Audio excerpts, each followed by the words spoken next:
Sekolah itu, kuliah itu mahal loh. Halo, mahal. Saya orang miskin.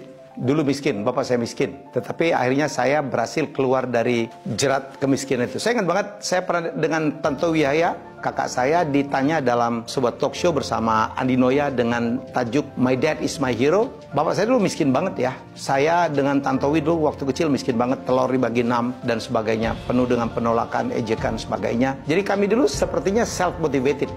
Self-motivated untuk supaya kami bisa menghentikan kemiskinan yang buat keluarga kami dihina. Apa yang kami lakukan? Kami bekerja lebih keras, kami harus pintar, kami harus melakukan branding, ya, sehingga kami menjadi orang-orang yang sukses. Jadi, kalau Anda tanya, bagaimana caranya supaya anak-anak orang miskin bisa keluar dari jerat kemiskinan? Ini menarik. Ada penelitian dari Semeru Institute, kalau nggak salah, dia bilang kenapa 40-60% anak orang miskin akan tetap miskin. Saya lupa angka pastinya ya, seperti itu. Kenapa 40-60% anak orang miskin akan tetap miskin? Ada 3 kata Semeru Institute. 1, orang miskin tidak terakses ke fasilitas kredit yang bagus. Kenapa? Karena kredit di Indonesia semua didasarkan kepada collateral base. Harus punya jaminan. Nah, orang miskin mau jaminin apa? Motor kredit, rumah sewa, ya kan? Sawah kecil, lo mau jaminin apa gitu? Jadi itulah yang membuat orang miskin akan tetap miskin.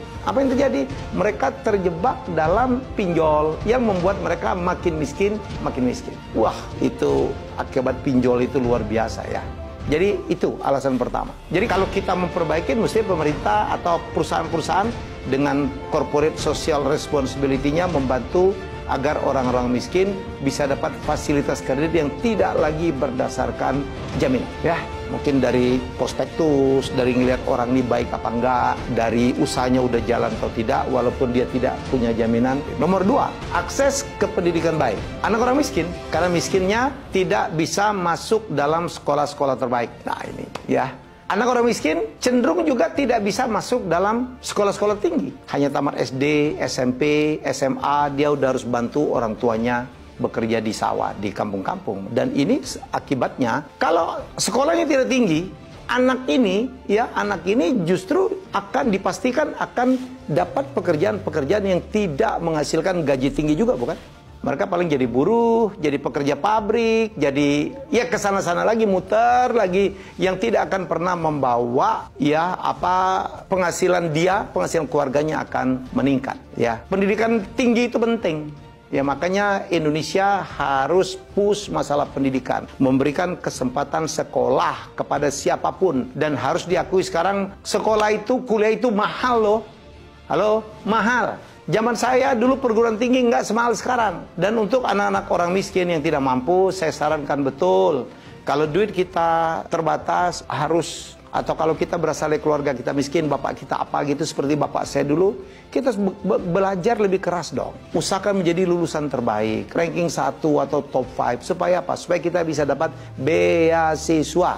Saya SMP, SMA, kuliah, S2 beasiswa loh. Kenapa? Karena nilai saya bagus terus. Jadi jangan udah bapak kita tidak mampu, kita males-malesan, sekolahnya nggak naik, lo mau jadi apa? Ya niatkan, hanya dengan perguruan tinggi, hanya dengan sekolah tinggi, saya bisa merubah nasib. Itu yang saya lakukan dengan Pak Tantowi dulu. Ya, wah kita keren. Dan saya alhamdulillah saya menjadi terbaik di sekolah manapun saya berada. Nomor 3, apa penyebab orang miskin tetap miskin? Menurut Semeru Institute adalah karena ketergantungan. Karena sampai sekarang banyak sekali bantuan-bantuan tunai gitu, bantuan langsung. Yang ini tuh dikasih beras, dikasih uang bulanan, dikasih bantuan ini, bantuan itu. Apa yang terjadi? Ini menina-bobokkan orang-orang tidak mampu. Mari kita pikirkan. Pemerintah sebenarnya sudah pikirkan dengan prakerja dan sebagainya. Kita tidak saja membeli ikan, tetapi memberi kail. Ya, bantuan-bantuan langsung ini itu membuat banyak orang yang tidak mampu, itu membuat dia menjadi males, menjadi nanti juga pasti dibantu. Mari kita lawan ya. Saya dulu lawan tuh, saya lawan ya. Saya nggak mau cuma segini aja. Saya nggak mau menjadi tangan di bawah terus. Saya mau tangan di atas. Jadi saya pikir itu ya. Jadi sekali lagi untuk teman-teman dari keluarga yang tidak mampu, ayo kita lawan yuk. Kita harus sekolah setinggi mungkin. Kalau duit nggak ada, cari sekolah gratis, cari beasiswa. Nomor 2, jadilah pengusaha. Mau nggak mau ya, kalau mau kaya jangan jadi pegawai saja, tapi jadilah pengusaha, jadilah entrepreneur, jadilah wirausaha. Kan butuh modal, tidak harus. Ya saya dulu juga bikin perusahaan juga tidak pakai modal. Ya modal saya adalah trust. Ya begitu ada sahabat saya namanya Lim Xiaobok melihat, wah saya jago banget bikin kuis, saya dikasih saham tuh gratis 30%. Jadi siapa bilang kalau kita berusaha perlu modal? Enggak. Ya bahwa kepercayaan orang, skill kita juga adalah sebuah modal. Jangan pelihara mentality tangan di bawah terus. Ya mari kita fight.